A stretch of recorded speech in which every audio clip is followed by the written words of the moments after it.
ನಮಸ್ತೆ. ಶ್ರೀಗಂಧದ ಗುಡಿ ಸೀರಿಯಲ್ನ ಇವತ್ತಿನ ಸಂಚಿಕೆಗೆ ಸ್ವಾಗತ. ಇನ್ನು ಯಾರೆಲ್ಲ ನನ್ನ ಚಾನಲ್ಗೆ ಸಬ್ಸ್ಕ್ರೈಬ್ ಆಗಿಲ್ಲ ಸಬ್ಸ್ಕ್ರೈಬ್ ಮಾಡಿಕೊಂಡು ಸಪೋರ್ಟ್ ಮಾಡಿ, ಹಾಗೆ ಒಂದು ಹೈಪ್ ಬಟನ್ನ ಪ್ರೆಸ್ ಮಾಡಿ. ನಟರಾಜ್ ಅವರು ಆ ವ್ಯಕ್ತಿ ಜೊತೆಗೆ, ನೋಡಿ ಸ್ವಾಮಿ, ಇವನು ನನ್ನ ಮಗ ತಲೆ ಕೆಟ್ಟವನಾಗಿ ಮಾತಾಡ್ತಾನೆ, ಇವನು ಮಾತೆಲ್ಲ ನೀವು ನಂಬಕ್ಕೆ ಹೋಗಬೇಡಿ ಅಂತ ಹೇಳಿದಾಗ ಮುತ್ತು, ಯಾಕಪ್ಪ ಭಾರತಿ ಜೀವನಕ್ಕೆ ಕಲ್ಲಾಗ್ತಾ ಇದ್ದೀರಾ, ನೀವು ಸ್ವಲ್ಪ ಸುಮ್ಮನೆ ಇರಿ ಅಂತ ಹೇಳಿದಕ್ಕೆ, ಸುಮ್ಮನೆ ಇರೋ ನೀನು, ಅವಳು ಮಾಡಿರೋ ಕೆಲಸಕ್ಕೆ ಅವಳಿಗೆ ಒಳ್ಳೇದು ಮಾಡಬೇಕಾ, ನೀನು ಸ್ವಲ್ಪ ಸುಮ್ಮನೆ ಇರು ಅಂತ ಆ ವ್ಯಕ್ತಿಗೆ ನಾನೆಲ್ಲ ಹೇಳಬೇಕು ಅಂತ ಹೇಳಕ್ಕೆ ಹೋಗ್ತಾ ಇರ್ತಾರೆ. ಆಗ ಮುತ್ತು, ಅಪ್ಪ ನೀವು ಬನ್ನಿ ಇವಾಗ ಮನೆಗೆ ಅಂತ ಕರೆದಿದ್ದಕ್ಕೆ ನಾನು ಬರಲ್ಲ ಬಿಡೋ ಅಂತ ಹೇಳಿ ಆ ವ್ಯಕ್ತಿಗೆ ಮತ್ತೆ ವಿಷಯನ ಹೇಳಕ್ಕೆ ಹೋಗ್ತಾ ಇರ್ತಾರೆ. ಅದಕ್ಕೆ ಮುತ್ತು, ನೋಡಿ ಸರ್, ನಿಮ್ಮ ಮಗ ಕಂಪ್ನಿನಲ್ಲಿ ಕೆಲಸ ಮಾಡ್ತಾ ಇರೋ ಕಡೆನೇ ತಾನೇ ಜನಾರ್ದನ್ ಅವರು ಕೆಲಸ ಮಾಡ್ತಾ ಇರೋದು. ಆಮೇಲೆ ಆ ಮನೆತನದ ಬಗ್ಗೆ ನಿಮಗೆ ಗೊತ್ತಿರಬೇಕಲ್ವಾ, ಎಲ್ಲರಿಗಿನ್ನ ಹೆಚ್ಚಿನದಾಗಿ ನೀವು ಯಾರ ಮಾತನ್ನು ಕೇಳೋಕೆ ಹೋಗ್ಬೇಡಿ ಸರ್.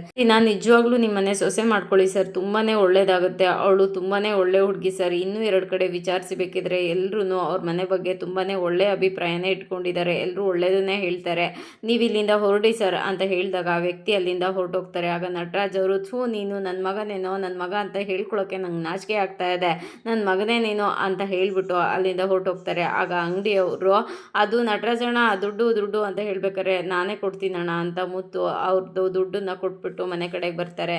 ಅವರು ಸೈಕಲ್ನ ತಗೊಂಡು ಮನೆ ಕಡೆಗೆ ಬರ್ತಾರೆ. ಅಲ್ಲಿ ಮಹಿ ಇರ್ತಾನೆ. ಮಹಿ ತುಳಸಿಗೆ ನೀರನ್ನ ಹಾಕ್ತಾ ಇರ್ತಾನೆ. ಆಗ ನಟರಾಜ್ ಅವರು, ಇಂಥ ನನ್ನ ಮಕ್ಕಳನ್ನ ಕಟ್ಕೊಂಡ್ರೆ ನನ್ನ ಜೀವನ ಪಾವನ ಆಯಿತು, 3 ಕಾಸಿನ ಬೆಲೆ ಇಲ್ಲ ಊರಿನಲ್ಲಿ ನನಗೆ, ಕಿತ್ತೋದು ನನ್ನ ಮಗ ಅಂತ ಬೈಕೊಂಡು ಬರ್ತಾ ಇರ್ತಾರೆ. ಆಗ ಮಹಿ, ಹೌದೌದು, ನೀನು 3 ಹೊತ್ತು ಬೀಡಿ ಸೇದ್ಕೊಂಡು ಕುಡ್ಕೊಂಡು ಊರೂರು ಅಲಿತಾ ಇದ್ರೆ ಎಲ್ಲರೂ ನಿನಗೆ ಕರೆದು ಮರ್ಯಾದೆ ಕೊಡ್ತಾರೆ ಅಂತ ಹೇಳಿದಾಗ ನಟರಾಜ್ ಅವರು, ಯಾವನ ಮಾತಾಡ್ಸಿದ್ದು ಹೇಳಿದಕ್ಕೆ ಮಹಿ, ಬರ್ತಾನೆ ವಟ ಅನ್ಕೊಂಡು ಬರ್ತಾ ಇದೆಯಲ್ಲ ಅದಕ್ಕೆ ಕೇಳಿದೆ, ಜಾಸ್ತಿ ಮಾತಾಡಿದ್ರೆ ಅಲ್ಲೇ ಬಂದು ಜಾಡ್ಸ್ ಒದ್ಬಿಡ್ತೀನಿ, ನಿಮ್ಮಂಥ ನನ್ನ ಮಕ್ಳಿಗೆ ಜನ್ಮ ಕೊಟ್ಟಿದ್ದೀನಿ ನೋಡು, ಅದಕ್ಕೆ ನನ್ನ ಜೀವನ ಪಾವನ ಆಗಿದೆ, ಅದಕ್ಕೆ ನಾನು ಈ ಥರ ಎಲ್ಲ ಮಾತಾಡ್ತಾ ಇದ್ದೀನಿ ಅಂತ ನಟರಾಜ್ ಅವರು ಬೈತಾ ಇರ್ತಾರೆ. ಅಷ್ಟರೊಳಗಡೆ ಅಲ್ಲಿಗೆ ಚಂದನ ಬರ್ತಾಳೆ.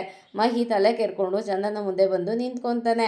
ನಟರಾಜ್ ಅವರು ಇನ್ನೂ ಬೈಯೋದಕ್ಕೆ ಶುರು ಮಾಡ್ತಿರ್ತಾರೆ. ಇವನು ದೊಡ್ಡ ತ್ಯಾಗಿ ನೋಡಿ, ಇವನಿಗೆ ಬುದ್ಧಿ ಹೇಳೋದು ಒಂದೇ, ಆನಿಗೆ ಚಡ್ಡಿ ಹೋಲ್ಸೋದು ಒಂದೇ, ಇಂಥ ನನ್ನ ಮಕ್ಕಳನ್ನೆಲ್ಲ ಕಟ್ಕೊಂಡು ನಾನು ಮಾತಾಡೋಕೆ ಹೋಗ್ತೀನಿ ನೋಡು, ನನಗೆ ಬುದ್ಧಿ ಇಲ್ಲ ಅಂತ ಮಾತಾಡ್ಬೇಕಾದ್ರೇ ಚಂದನ, ಏನಾಯಿತು ಅಂತ ಕೇಳ್ತಾಳೆ. ಅದಕ್ಕೆ, ಮನೆ ಸುಟ್ಟೋಯ್ತು, ಹೋಗು ಒಂದು ಬಿಂದಿಗೆ ನೀರು ತೊಗೊಂಡು ಬರೋಗು ಅಂತ ಹೇಳಿದ್ದಕ್ಕೆ, ಅಲ್ಲ ಏನಾಯಿತು ಅಂತ ಕೇಳಿದೆ ಅಂತ ಹೇಳಿದಾಗ, ಹೋಗು ಅಂದೆ ಹೇಳಿದ್ದಕ್ಕೆ ಚಂದನ ಗಾಬರಿಯಿಂದ ಒಳಗಡೆ ಹೋಗಿ ನೀರನ್ನ ತೊಗೊಂಡು ಬರ್ತಾಳೆ. ಆಗ ಮಹಿ, ಅಲ್ಲ ಅದಕ್ಕೆ ಇವಾಗ ಏನು ಕೇಳಿದ್ರು ಅಂತ ಅಂದ್ಬಿಟ್ಟು ಈ ಥರ ಉರ್ದು ಬೀಳ್ತಾ ಇದೆಯಾ, ಅವಾಗಿಂದ ವಟ ಅಂತ ಮಾತಾಡ್ತಾನೆ ಇದೆಯಾ, ಏನಾಯಿತು ಅಂತ ಹೇಳ್ಬಾರ್ದಾ ಅಂತ ಹೇಳಿದಾಗ ನಟರಾಜ್ ಅವರು, ನಿಮ್ಮ ಅಣ್ಣ ಇದಾನಲ್ಲ ಸತ್ಯವಂತ, ಎಲ್ಲ ನನ್ನ ಮರ್ಯಾದೆ ಹೇಗೆ ತೆಗ್ದ ಗೊತ್ತಂತ, ಸ್ವಲ್ಪನೂ ಸ್ವಂತ ಬುದ್ಧಿ ಅನ್ನೋದೇ ಇಲ್ಲ, ಹೊಡೆದ್ರೆ ಹೊಡೆಸ್ಕೊತಾನೆ, ಬೈದ್ರೆ ಬೈಸ್ಕೊತಾನೆ ಅಂತ ಹೇಳುವಷ್ಟರೊಳಗಡೆ ಚಂದನ ಮಹಿ ಹತ್ರ, ಮಹಿ ಏನಾಯಿತು ಅಂತ ಕೇಳಿದಾಗ ಮಹಿ, ಅದು ಅಣ್ಣನ ಬಗ್ಗೆ ಗುಣಗಾನ ಮಾಡ್ತಾ ಇದ್ದಾನೆ ಈ ವಯ್ಯ.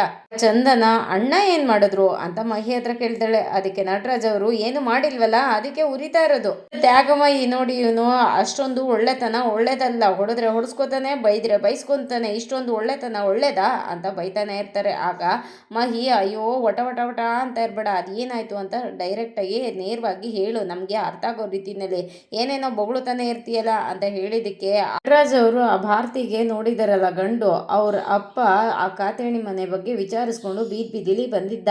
ಆಗ ಅವನು ನೇರ ಮುತ್ತು ಹತ್ರನೇ ಹೋದ. ಆದರೆ ಈ ಮುತ್ತು ಮಾತ್ರ ಅವ್ರ ಬಗ್ಗೆ ಗುಣಗಾನ ಮಾಡಿದ್ದು, ಆ ಭಾರತಿನೇ ಹೊಗಳಿದ್ದು. ನಾನು ಅವ್ರ ಮನೆ ಬಗ್ಗೆ ಎಳೆಯಾಗಿ ಬಿಚ್ಚಿಡಬೇಕು ಅಂತ ಹೋದರೆ ನನ್ನ ಬಾಯಿನ ಕಟ್ಟ ಹಾಕಿ ಅವನೇನೆ ಆ ಭಾರತಿ ಬಗ್ಗೆ ಒಳ್ಳೇದನ್ನು ಮಾತಾಡ್ತಾ ಇದ್ದ ಅಂತ ಹೇಳಿದಾಗ ಮಹಿ, ಅದರಲ್ಲೇನು ತಪ್ಪು, ಆ ಭಾರತಿ ಒಳ್ಳೆ ಮನೆಗೆ ಸೇರಲಿ, ಅವಳಿಗೆ ಒಳ್ಳೇದಾಗಲಿ ಅಂತ ಆ ಥರ ಹೇಳಿರ್ತಾನೆ ಅಷ್ಟೇ ಅಂತ ಹೇಳಿದ್ದಕ್ಕೆ, ಅವ್ರ ಮನೆ ಮುಂದೆ ಹೋಗಿ ಅವಮಾನ ಮಾಡಿಸ್ಕೊಂಡು ಬಂದ್ರಲ್ಲ, ಅವಳಿಗೆ ಇವಾಗ ಒಳ್ಳೇದಾಗಬೇಕಾ ಅಂತ ಹೇಳಿದಾಗ, ಅಣ್ಣ ಯಾಕೆ ಹಿಂಗೆ ಮಾಡಿದ್ರು ಅಂತ ಚಂದನ ಹೇಳ್ತಾಳೆ.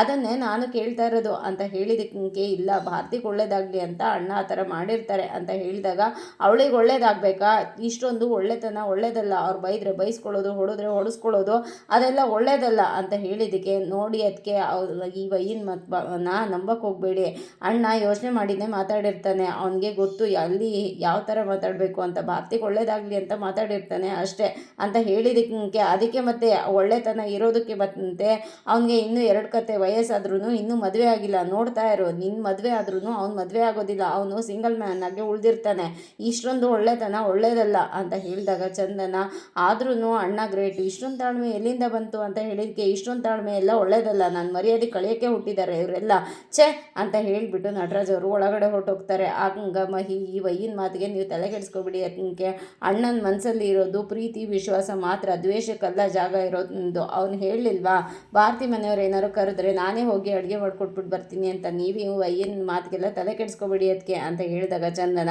ಅಣ್ಣ ನಿಜವಾಗ್ಲೂ ಗ್ರೇಟ್ ಅಂತ ಖುಷಿ ಪಡ್ತಾಳೆ. ಅಲ್ಲಿ ಮುತ್ತು ಮತ್ತೆ ಹರಿ ನಡ್ಕೊಂಡು ಬರ್ತಾ ಇರ್ತಾರೆ. ಆಗ ಮುತ್ತು ಹರಿ ಹತ್ರ ಅಪ್ಪ ಬೆಳಗ್ಗೆ ಚಂದನ ಮುಂದೆ ಆ ಥರ ಹೇಳಿದ್ರು ಅಂತ ಬೇಜಾರು ಮಾಡ್ಕೋಬೇಡ ಕಣೋ ಅಂತ ಹೇಳಿದಕ್ಕೆ ಇರಲಿ ಬಿಡೋಣ ಪರವಾಗಿಲ್ಲ, ಎಲ್ಲರೂ ಆಡ್ಕೊಂಡು ನಗೋರ್ ಮುಂದೆ ನಾನು ಜಾರ್ ಬೀಳೋದೆ ತಾನೇ ನನ್ನ ಕೆಲಸ, ಬಿಡಿ ಅಣ್ಣ ಹೋಗಲಿ ಪರವಾಗಿಲ್ಲ ಅಂತ ಹೇಳಿದ್ದಕ್ಕೆ ಅಪ್ಪ ಏನು ಬೇರೆಯವ್ರ ಮುಂದೆ ಹೇಳಿದ್ರೇನೋ, ಅವ್ರು ಹೇಳಿದ್ದು ಮನೆಯವ್ರ ಮನೆ ಮುಂದೆ ತಾನೇ ಅಂತ ಹೇಳಿದ್ದಕ್ಕೆ ಯಾಕೆ ಮನೇಲಿ ನಗೋರಿಲ್ವಾ, ಇದಾನಲ್ಲ ಒಬ್ಬ, ನಾನು ಜಾರ್ ಬೀಳೋದನ್ನೇ ಕಾಯ್ತಾ ಇರ್ತಾನಲ್ಲ ಅಂತ ಹೇಳಿದ್ದಕ್ಕೆ ಕಂಟಿ ಏನು ಬೇರೆಯವನೇನೋ ನಮ್ಮ ತಮ್ಮನೇ ಅಲ್ವೇನೋ, ಯಾಕೋ ಆ ಥರ ಎಲ್ಲ ಮಾತಾಡ್ತೀಯ ಅಂತ ಹೇಳಿದ್ದಕ್ಕೆ ನೀನು ಯಾವಾಗಲೂ ಅವನಿಗೆ ಸಪೋರ್ಟ್ ಮಾಡಿಕೊಂಡೆ ಮಾತಾಡ್ತಾ ಇರೋದು, ಮಾತಾಡ್ತಾನೇ ಇರು, ನನ್ನ ಪರಿಸ್ಥಿತಿ ಇಷ್ಟೇ ಬಿಡು ಅಂತ ಹೇಳ್ತಾ ಇರ್ತಾನೆ. ಅಷ್ಟರೊಳಗಡೆ ಕಾತ್ಯಾಣಿ ಮನೆ ಮುಂದೆ ಮುತ್ತು ಬಂದು ನಿಂತ್ಕೊತಾರೆ. ಅಲ್ಲಿ ಇದ್ದ ಆಮಂತ್ರಣ ಎಲ್ಲ ನೋಡಿ ತುಂಬಾ ಶಾಕ್ ಆಗಿ ಮದುವೆ ಸಂಭ್ರಮ ನೋಡಿ ತುಂಬಾ ಬೇಜಾರಾಗ್ತಾ ಇರುತ್ತೆ. ಸರಿ ಅಣ್ಣ ಮನ್ಸಿಗೆ ತುಂಬಾ ಭಾರ ಆಗ್ತಾ ಇದೆ ಅಲ್ವಣ್ಣ ಅಂತ ಹೇಳಿದಾಗ ಯಾರಿಗೋ ಅಂತ ಹೇಳಿದ್ದಕ್ಕೆ ಯಾರು ಮನೆ ಮುಂದೆ ನೋಡ್ಕೊಂಡು ನಿಂತಿರೋದು ಅಂತ ಹರಿ ಹೇಳ್ತಾನೆ. ಅದಕ್ಕೆ ಆ ಥರ ಎಲ್ಲ ಏನೂ ಇಲ್ಲ ಕಣೋ ಅಂತ ಹೇಳಿದಾಗ ಅಣ್ಣ ನಿನ್ನ ಬೆನ್ನಿಂದೆ ನಾನು ಹುಟ್ಟಿದ್ದೀನಿ, ನಿನ್ನ ತಮ್ಮ ಅಣ್ಣ ನಾನು, ನಿನ್ನ ನೋವೇನು ಅಂತ ನನಗೆ ಅರ್ಥ ಆಗುತ್ತೆ, ಯಾರಿಗೂ ಅರ್ಥ ಆಗಲಿ ಬಿಡಲಿ ನನಗೆ ಅರ್ಥ ಆಗುತ್ತೆ ಅಣ್ಣ, ನಿನ್ನ ಫೀಲಿಂಗ್ಸ್ ನಂಗೆ ಅರ್ಥ ಆಗುತ್ತೆ ಅಂತ ಹೇಳಿ ಇದಕ್ಕೆ ಆ ಥರ ಎಲ್ಲ ಏನೂ ಇಲ್ಲ ಕಣೋ, ಆದರೆ ಒಂದು ನೆನಪು ಅಂತ ಇರುತ್ತೆ ಅಲ್ವಾ ಅಂತ ಹೇಳಿ ಭಾರತಿ ಜೊತೆಗೆ ಕಳೆದ ನೆನಪುಗಳನ್ನೆಲ್ಲ ನೆನಪು ಮಾಡ್ಕೊತಾ ಇರ್ತಾರೆ. ಹಂಗ ಹರಿ ಅಣ್ಣ ತಲೆ ಕೆಡಿಸ್ಕೋಬೇಡ ಅಣ್ಣ, ಒಂದು ಒಳ್ಳೇದು ಸಿಗಬೇಕು ಅಂದರೆ ಒಂದನ್ನ ದೇವರು ಕಿತ್ಕೊಂತಾನಂತೆ, ಒಂದು ಕಿತ್ಕೊಂಡ್ರೆ ಒಂದು ಕೊಡ್ತಾನೆ, ನೀನೇ ಯಾವಾಗಲೂ ನಮ್ಮ ಹತ್ರ ಹೇಳ್ತಾ ಇರ್ತೀಯ ಅಲ್ವಾ ದೇವರು ಯಾವುದನ್ನ ನಮ್ಮ ಪಾಲ್ಗೆ ಅಂತ ಕೊಡ್ತಾನೆ ಅದು ಮಾತ್ರ ನಮ್ಮದಾಗಿರುತ್ತೆ ಅಂತ. ಹಾಗೆ ಅಣ್ಣ ಏನೂ ಆಗಲ್ಲ, ಇದನ್ನು ಕಿತ್ಕೊಂಡಿದ್ದಾನೆ ಅಂದರೆ ಇನ್ನೊಂದು ಒಳ್ಳೇದನ್ನು ಕೊಡ್ತಾನೆ, ತಲೆ ಕೆಡಿಸ್ಕೋಬೇಡ, ಈಗಲೂ ಹ್ಞೂ ಅಂತ ಅನ್ನಬೇಕಾದ್ರೆ ಈಗಲೇ ಒಂದು ಕಲ್ಲು ಹೊಡೆದು ಈ ಲೈಟಿಂಗ್ಸ್ ಎಲ್ಲ ಆಫ್ ಮಾಡಿಬಿಡ್ತೀನಿ ಅಂತ ಹೇಳಿದಕ್ಕೆ ಆ ಥರ ಏನಾದರೂ ಮಾಡಿಬಿಟ್ಟಿಯಾ ಅಂತ ಹೇಳ್ದಾಗ ಹರಿ ಸರಿ ಆಯಿತು, ನೀನು ನೋವನ್ನ ಮರೆಯೋದಕ್ಕೆ ನನ್ನ ಹತ್ರ ಒಂದು ಮದ್ದಿದೆ ಕೊಡ್ಲಾ ಅಂತ ಹೇಳಿದಾಗ ನೋವು ಮರೆಯೋದಕ್ಕೂ ಒಂದು ಮದ್ದಿದೆಯಾ, ಯಾವುದೋ ಅದು ಅಂತ ಕೇಳೋದಕ್ಕೆ ಅದೇ ಇದೆಯಾ 30, 60, 90 ಕ್ವಾರ್ಟ್ರು ಅಂತವ ಅಂತ ಹೇಳಿದಕ್ಕೆ ಏನೋ ಮಾತಾಡ್ತಾ ಇದೆಯಾ ನೀನು, ನಿನಗೇನಾರು ಅಭ್ಯಾಸ ಇದೆಯೇನೋ ಅಂತ ಹೇಳಿದಕ್ಕೆ ಅಯ್ಯೋ ಅಣ್ಣ ನೀನೇನಣ್ಣ ನಿನ್ನ ನೋವನ್ನ ಮರೆಸೋಣ ಅಂತ ಅಂದರೆ ನೀನು ನನ್ನ ಬುಡಕ್ಕೆ ಬರ್ತಾ ಇದೆಯಾ, ಆ ಥರ ಎಲ್ಲ ಏನೂ ಇಲ್ಲಣ್ಣ, ನಿನ್ನ ತಮ್ಮ ನಾನು ಅಂತ ಹೇಳಿದ್ದಕ್ಕೆ ಗೊತ್ತಾಗಬೇಕಷ್ಟೇ, ನಿನ್ನನ್ನು ಮನೆಯಿಂದ ಆಚೆ ಹಾಕ್ತೀನಿ ಅಂತ ಹೇಳಿದಾಗ ಅಯ್ಯೋ ಕ್ವಾರ್ಟ್ರ್ ಅಭ್ಯಾಸ ಆಗಿರೋ ಅಪ್ಪನ್ನೇ ಸತ್ಕಾರ ಮಾಡ್ಕೊಂಡು ಮನೇಲಿ ಇಟ್ಕೊಂಡಿದ್ದೀಯ, ಇನ್ನು ನನ್ನನ್ನು ಹಾಕ್ತೀಯ ಅಂತ ಹೇಳಿದ್ದಕ್ಕೆ ನಿಜವಾಗ್ಲೂ ನಿಂಗೆ ಅಭ್ಯಾಸ ಇದೆಯೇನೋ ಅಂತ ಅಂದಿದ್ದಕ್ಕೆ ಇಲ್ಲ ಅಣ್ಣ ನಿನ್ನ ತಮ್ಮ ನಾನು, ನನಗೆ ಅಭ್ಯಾಸ ಇರುತ್ತಾ, ನೀನು ತಲೆ ಕೆಡಿಸ್ಕೋಬೇಡ ಅಣ್ಣ, ನಿನಗೆ ಬೇಕಾ ಹೇಳು ನಾನು ಕೊಡ್ತೀನಿ ಅಂತ ಹೇಳಿದ್ದಕ್ಕೆ ಅಯ್ಯಯ್ಯೋ ಆ ಥರ ಎಲ್ಲ ಬೇಡಪ್ಪ,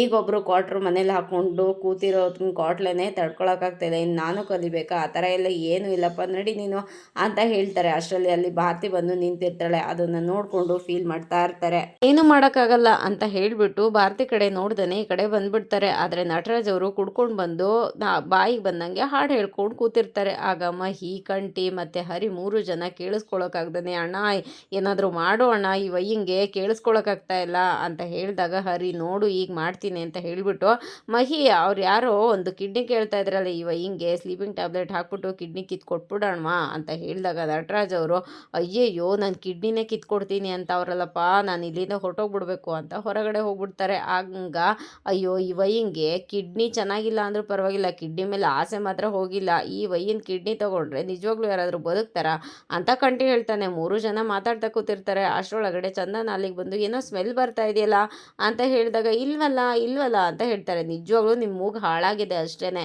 ಸ್ಮೆಲ್ ಚೆನ್ನಾಗೇ ಬರ್ತಾ ಇದೆಯಲ್ಲ, ಏನಾಯಿತು ಏನೋ ಸೀದಿರೋ ವಾಸನೆ ಬರ್ತಾ ಇದೆಯಲ್ಲ ಅಂತ ಹೇಳಬೇಕಾದ್ರೆ ಅಯ್ಯೋ ನನಗೆ ಸ್ಮೆಲ್ ಬರ್ತಾ ಇದೆ, ಇವಂದು ಯಾವಾಗ್ಲೂ ಗ್ರೀಸು ಇದು ಎಲ್ಲನೂ ತೊಳ್ಕೊಂಡು ಬರಲ್ಲ ಸರಿಯಾಗಿ ಕೈನ, ಅದಕ್ಕೆ ಬರ್ತಾ ಇರಬೇಕು ಅಂತ ಹೇಳಿದಾಗ ನಿಜವಾಗ್ಲೂ ನಿಮ್ಮ ಮೂಗು ಹಾಳಾಗೋಗಿದೆ, ಸ್ಮೆಲ್ ಬರ್ತಾ ಇರೋದು ಕಿಚನಿಂದ, ಏನಾಗಿದೆ ನೋಡೋಣ ಬನ್ನಿ ಅಂತ ಹೇಳಿದಾಗ ಅಯ್ಯಯ್ಯೋ ಅಣ್ಣ ಅಲ್ಲೇ ಇದ್ದಾನೆ ಅಂತ ಅಂದ್ಬಿಟ್ಟು ಎಲ್ಲರೂ ಅಡುಗೆ ಮನೆ ಕಡೆ ಬರ್ತಾರೆ. ಆದರೆ ಮುತ್ತು ಮಾತ್ರ ತುಂಬ ಫೀಲಿಂಗಲ್ಲಿ ಅದು ಸೀದೋಗಿರೋ ಕಡೆ ಗಮನನೂ ಕೊಡ್ದೇ ಸುಮ್ಮನೆ ನಿಂತಿರ್ತಾರೆ. ನೀವೆಲ್ಲರೂ ಯಾಕ್ರೋ ಬಂದರೆ ಅಂತ ಹೇಳಿದ್ದಕ್ಕೆ ಅಣ್ಣ ಇಲ್ಲಿ ನೋಡಿಲ್ಲಿ ಹೆಂಗಾಗಿದೆ ಅಂತ ಹೇಳಿದಾಗ ಅಯ್ಯಯ್ಯೋ ಉರಿ ಜಾಸ್ತಿ ಕೊಟ್ಬಿಟ್ಟಿದ್ದೀನಿ ಕಣ್ರೋ, ಗೊತ್ತಾಗಲಿಲ್ಲ, ಸ್ವಲ್ಪ ಇವಾಗ ಮರುವು ಜಾಸ್ತಿ ಜಾಸ್ತಿ ಆಗಿಬಿಟ್ಟಿದೆ. ಅದು ಕೆಲಸದ ಲೋಡು ಜಾಸ್ತಿ ಆಯ್ತಲ್ಲ, ಅದಕ್ಕೋಸ್ಕರ ಒಂದು 10 ನಿಮಿಷ ವೆಯ್ಟ್ ಮಾಡಿ ನಾನು ಬೇಗ ಅಡುಗೆ ಮಾಡಿಕೊಂಡು ತೊಗೊಂಡು ಬಂದುಬಿಡ್ತೀನಿ, ನಡೀರಿ ಊಟ ಮಾಡೋಣ ಅಂತ ಹೇಳ್ತಾರೆ. ಎಲ್ಲರೂ ಊಟ ಮಾಡೋದಕ್ಕೆ ಅಂತ ಬಂದು ಕೂತ್ಕೊತಾರೆ.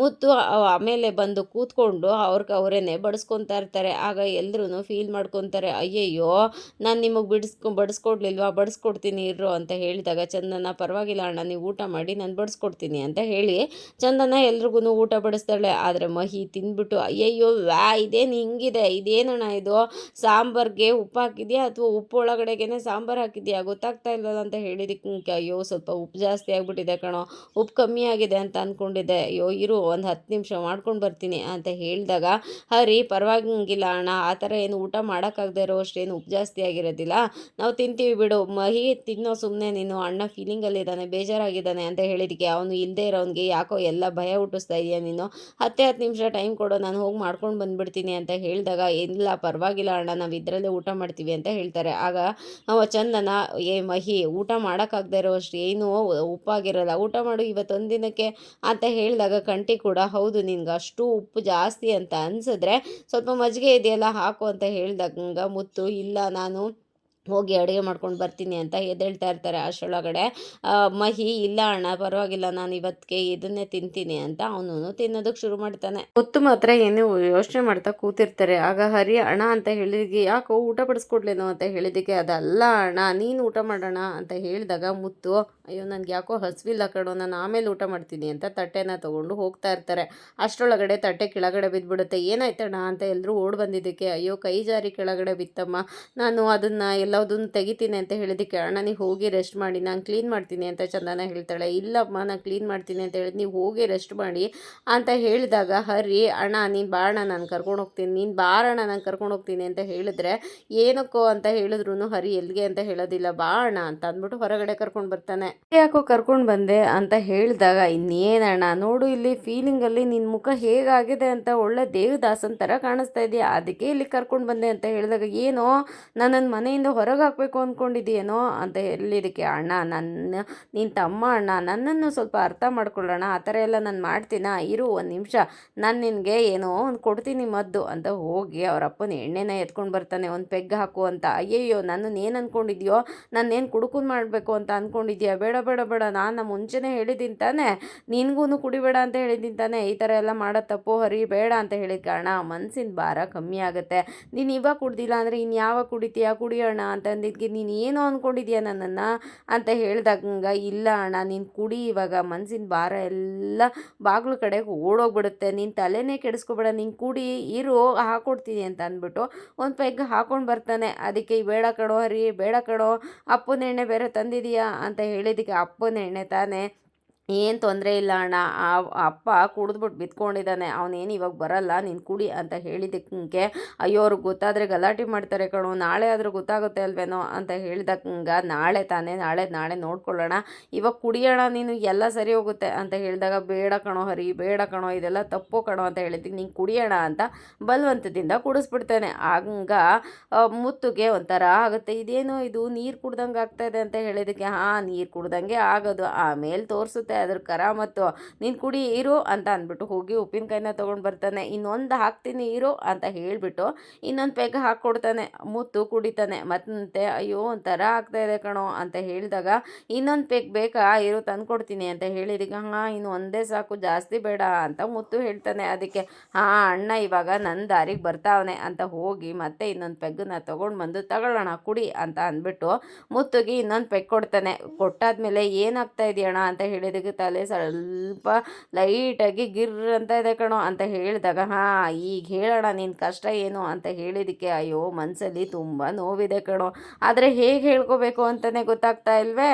ಹೇಳಿದ್ದಕ್ಕೆ ಹರಿ, ಅಣ್ಣ ನಿನ್ನ ತಮ್ಮ ನಾನಿಲ್ವಾ, ಹರಿ ಇಲ್ಲಿ ನನ್ನ ಹತ್ರ ಹೇಳೋಣ, ನನ್ನ ಹತ್ರ ಯಾಕಣ್ಣ ಸಂಕೋಚ ಅಂತ ಹೇಳಿದ್ದಕ್ಕೆ, ನಿನಗೆ ನನ್ನ ಹಳೆ ಲವ್ ಸ್ಟೋರಿ ಗೊತ್ತು ಅಲ್ವೇನೋ ಅಂತ ಹೇಳಿದಾಗ, ಹಾಂ ಗೊತ್ತು ಆ ತುರೆಮಣೆ 8ನೇ ಕ್ಲಾಸು ಅಂತ ಹೇಳಿದ್ದಕ್ಕೆ, ಹಾಂ ಅವಳನ್ನ ನಾನು ಎಷ್ಟು ಇಷ್ಟಪಟ್ಟಿದ್ದೆ, ಆದರೆ ಅವಳು ಮಾತ್ರ ಬಸ್ ಹತ್ಕೊಂಡು ಓಡೇ ಹೋದ್ಲು ಅಂತ ಹೇಳಿದ್ದಕ್ಕೆ ಹರಿ, ಹೌದಣ್ಣ ಅವಳೇನಾದ್ರು ನಮ್ಮ ಅತ್ತಿಗೆಯಾಗಿ ಬಂದಿದ್ದಿದ್ರೆ ಅಡುಗೆ ಮನೆಯಲ್ಲಿ ಕಾಯಿ ತುರಿಯೋಕ್ಕೆ ಕಷ್ಟನೇ ಇರ್ತಾ ಇರಲಿಲ್ಲ ಅಂತ ಹೇಳಿದಾಗ ಮುದ್ದು, ಅದಕ್ಕೆ ತಾನೇ ನಾನು ಇಷ್ಟಪಟ್ಟಿದ್ದು, ಆದರೆ ಇವಾಗ ಭಾರತಿ ತಾನೇ ಇನ್ನೇನು ಮಾಡ್ತಿದ್ದಾಳೆ, ಅವಳು ಅಷ್ಟೇ ತಾನೇ ಓಡೋಗ್ತಾ ಇದ್ದಾಳೆ ತಾನೇ ಅಂತ ಫೀಲ್ ಮಾಡ್ಕೊತಾನೆ. ಹಾಗೇನೆ ಮುತ್ತುಗೆ ಇನ್ನೊಂದು ಪೆಗ್ ಅಂತ ಕೊಟ್ಟು ಅವನ ಮನಸ್ಸಲ್ಲಿ ಇದ್ದಿದ್ದನ್ನೆಲ್ಲ ಅವನು ತಿಳ್ಕೊತಾ ಇರ್ತಾನೆ. ಇದಾಗಿತ್ತು ಇವತ್ತಿನ ಸಂಚಿಕೆ. ಈ ಸಂಚಿಕೆ ಇಷ್ಟ ಆಗಿದ್ರೆ ಒಂದು ಲೈಕ್ ಕೊಟ್ಟು ಶೇರ್ ಮಾಡಿ, ಕಮೆಂಟ್ ಬಾಕ್ಸಲ್ಲಿ ಕಮೆಂಟ್ ಮಾಡಿ ತಿಳಿಸಿ ಹೇಗಾಗಿತ್ತು ಇವತ್ತಿನ ಸಂಚಿಕೆ ಅಂತ.